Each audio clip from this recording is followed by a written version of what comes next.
أما بعد فإن خير الحديث كتاب الله وخير الهدي هدي محمد صلى الله عليه وسلم وشر الأمور محدثاتها وكل محدثة بدعة وكل بدعة ضلالة وكل ضلالة في النار. أعوذ بالله السميع العليم من الشيطان الرجيم من همزه ونفخه ونفثه. بسم الله الرحمن الرحيم. إن يدعون من دونه إلا إناثا وإن يدعون إلا شيطانا مريدا لعنه الله وقال لأتخذن من عبادك نصيبا مفروضا ولأضلنهم ولأمنينهم ولآمرنهم فليبتكن آذان الأنعام ولآمرنهم فليغيرن خلق الله ومن يتخذ الشيطان وليا من دون الله فقد خسر خسرانا مبينا. يعدهم ويمنيهم وما يعدهم الشيطان إلا غرورا. اللہ رب العالمین نے اس عظیم الشان کائنات کو پیدا فرمایا ہے اور اس کے اندر اللہ تعالیٰ نے تمام مخلوقات کو بسایا ہے. اللہ نے صرف اس کائنات آسمان و زمین اور اس کے اندر مخلوقات پیدا ہی نہیں فرمائیں بلکہ انہوں نے کرنا کیا ہے، اللہ نے ان کو وہ بھی بتایا ہے. آسمان کو پیدا فرمایا تو آسمان کا وظیفہ کیا ہے، آسمان کے کرنے کے کام کیا ہیں، یہ بھی اللہ رب العالمین نے بتائے. زمین کو پیدا فرمایا ہے تو زمین کی کارگزاری کیا ہونی چاہیے. ہم زمین کو بے جان سمجھیں، اس کے پاس شعور نہیں ہے، وہ بے جان ہے، جمادات میں سے ہے. اللہ نے انہیں ایک خاص قسم کا شعور عطا کیا ہے. اللہ نے ان کے کچھ فرائض مقرر کیے ہیں، وہ اپنے فرائض پورے کر رہے ہیں. پہاڑ، سمندر، اسی طرح شجر حجر اور اسی طرح دیگر مخلوقات، اللہ نے جس کو بھی پیدا فرمایا ہے اللہ نے ان کے لیے طریقہ کار طے فرمایا ہے کہ انہوں نے کیا کرنا ہے، کیسے کرنا ہے. آسمانوں کے بارے میں اللہ رب العالمین کا ارشاد ہے فَقَضَاهُنَّ سَبْعَ سَمَاوَاتٍ فِي يَوْمَيْنِ وَأَوْحَى فِي كُلِّ سَمَاءٍ أَمْرَهَا، کہ اللہ نے آسمانوں کو 2 دنوں میں پیدا فرمایا. وَأَوْحَى فِي كُلِّ سَمَاءٍ أَمْرَهَا، اور پھر اللہ نے ہر آسمان میں وحی کی کہ اس نے کرنا کیا ہے. وَأَوْحَى فِي كُلِّ سَمَاءٍ أَمْرَهَا. زمین و آسمان کی تخلیق جیسے آپ کو پتہ ہے 6 دنوں میں ہوئی ہے. اللہ کے 6 دن، اللہ کو پتہ ہے وہ 6 دنوں سے مراد وہ کتنا لمبا عرصہ ہے، وہ 6 دور ہیں کہ 6 دن ہیں اللہ کے. ان 6 دنوں میں سے آسمان کی تخلیق 2 دنوں میں ہوئی ہے. اللہ نے آسمان کو پیدا کر کے اس کو اس کا کام سجھا دیا ہے کہ تو نے کیا کرنا ہے اور وہ کر رہا ہے. زمین نے کیا کرنا ہے، آج کیا کرنا ہے، دنیا کے اندر اور آخرت میں کیا کرنا ہے، ایک ایک چیز اللہ نے بتا دی ہے. اللہ فرماتے ہیں سورہ زلزال میں یومئذ تحدث اخبارها بان ربك اوحى لها، کہ قیامت کے دن زمین اپنی خبریں بیان کرے گی. جو کچھ زمین پر ہوا ہے انسان چھپانے کی کوشش کرے، جھوٹ بولنے کی کوشش کرے، جھوٹی قسمیں اٹھائے، انسان کے اعضاء انسان کے خلاف گواہی دیں گے، زمین گواہی دے گی، خبریں بیان کرے گی کہ میرے اوپر یہ ہوا، یہ ہوا، یہ ہوا. لوگ حیران ہوں گے کہ زمین کو کیا ہو گیا ہے. وقال الانسان ما لها، انسان کہے گا یہ زمین کو کیا ہو گیا ہے. اللہ فرماتے ہیں یومئذ تحدث اخبارها بان ربك اوحى لها، اس دن وہ اپنی خبریں بیان کرے گی. کیوں؟ اس لیے کہ اس کے رب نے، آپ کے رب نے اسے وحی کی ہوئی ہے. آپ کے رب نے اس کا ایک کام مقرر کیا ہے، اس کو پتہ ہے میرا کام کیا ہے، اور وہ اللہ کے حکم کے مطابق وہ قیامت کے دن اپنی خبریں بیان کرے گی۔ جس چیز کو اللہ نے پیدا فرمایا ہے اللہ نے اس کو ہدایت دی ہے، اس کا ایک طریقہ کار مقرر کیا ہے۔ قال ربنا الذي اعطى كل شيء خلقه ثم هدى۔ فرعون نے پوچھا حضرت موسیٰ علیہ السلام سے کہ اے موسیٰ وہ رب جس کی طرف آپ دعوت دیتے ہیں وہ رب کون ہے؟ اس رب کی کوئی بڑی صفت، بڑی علامت، بڑا کام کیا ہے؟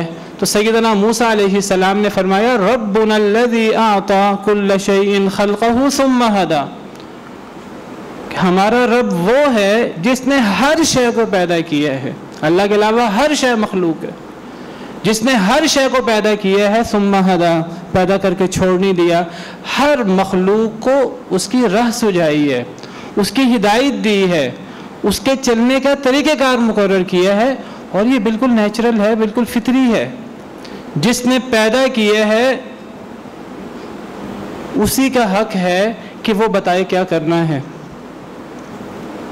اور جو پیدا ہوا ہے اس کی ذمہ داری ہے کہ وہ خالق کی بات مانے، وہ خالق کے کہے کے مطابق عمل کرے۔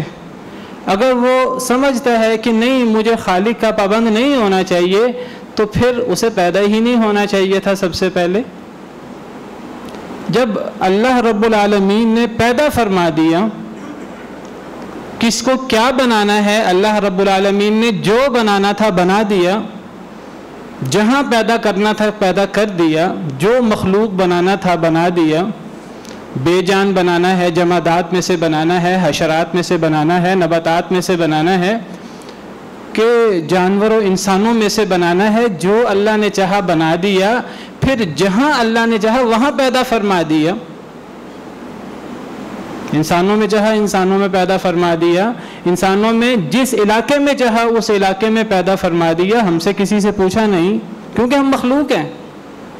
اللہ کی مرضی ہے کہ اللہ جس کو جانچ اپنی حکمت بالغہ کے تحت، اللہ کوئی کام بغیر حکمت کے نہیں کرتے، جس کو چاہے جو پیدا کرے، جس کو چاہے جہاں پیدا کرے۔ ہمیں اعتراض کرنے کا کوئی حق نہیں ہے۔ مخلوق کو اعتراض کرنے کا حق کیا ہے جب وہ پیدا ہوئی ہے؟ جہاں اللہ چاہے پیدا فرما دے، امیر ماں باپ کے گھر، غریب ماں باپ کے گھر، اگر انسان پیدا کیا ہے تو مرد بنا دے، عورت بنا دے، جو صلاحیتیں اللہ دینا چاہے اللہ دے دے، جیسی شکل و صورت اللہ بنانا چاہے بنا دے، جتنا قد اللہ دینا چاہے دے دے، جتنی علم صلاحیتیں عقل اللہ دینا چاہے دے دے۔ کسی کو اعتراض کرنے کا کیا حق ہے؟ ایک مخلوق کا کام ہے سر جھکانا، بات ماننا۔ اگر وہ نہ مانے، اللہ نے بہت تھوڑا سا اختیار دیا ہے، اس سے دھوکہ لگ گیا ہمیں کہ ہم تو خود مختار ہیں، ہم تو آزاد ہیں، ہم جو چاہیں کریں، ہمیں روک ٹوک نہیں ہونا چاہیے۔ اللہ نے وقتی طور پر بہت محدود اختیار دے دیا، بہت محدود اس لیے کہ انسان کی زندگی کتنی ہے یہ نہیں پتہ، پھر یہ اختیار بہت محدود ہے۔ اللہ نے جو شریعت بھیجی ہے اس شریعت کو انسان ماننے کا اقرار کرتا ہے یا ماننے سے انکار کرتا ہے، کفر کرتا ہے، نہیں مانتا۔ اللہ تعالیٰ کہتے ہیں جبرن نہیں منوانا، لیکن اللہ فرماتے ہیں جو تم اختیار کرو گے اس کے مطابق پھر اللہ رب العالمین تمہیں جزا یا سزا بھی دیں گے۔ یہ نہیں انسان جو مرضی اختیار کر لے، اللہ کی فرما برداری اختیار کر لے، پھر بھی اللہ راضی اور خوش ہے، اور انسان اللہ کو ناراض کر دے، اللہ کی باتوں کو ماننے سے انکار کر دے، پھر بھی اللہ راضی اور خوش ہے۔ یہ مطلب نہیں ہے اختیار کا۔ اختیار کا مطلب ہے بہت محدود اختیار ہے۔ فذکر انما انت مذکر لست علیہم بمسیطر، اے نبی صلی اللہ علیہ وسلم آپ نصیحت کیجیے، آپ کا کام نصیحت کرنا ہے، جبر کرنا نہیں ہے۔ لست علیہم بمسیطر، آپ ان کے اوپر دروغہ نہیں ہیں۔ الا من تولی وکفر، ہاں جو منہ موڑے گا، کفر کرے گا تو اللہ رب العالمین چھوڑ دیں گے۔ اختیار دیا ہوا ہے، آزادی ہے نہیں۔ فَيُعَذِّبُهُ اللَّهُ الْعَذَابَ الْأَكْبَرَ، پھر اللہ اتنا بڑا عذاب دے گا کہ وہ عذاب کبھی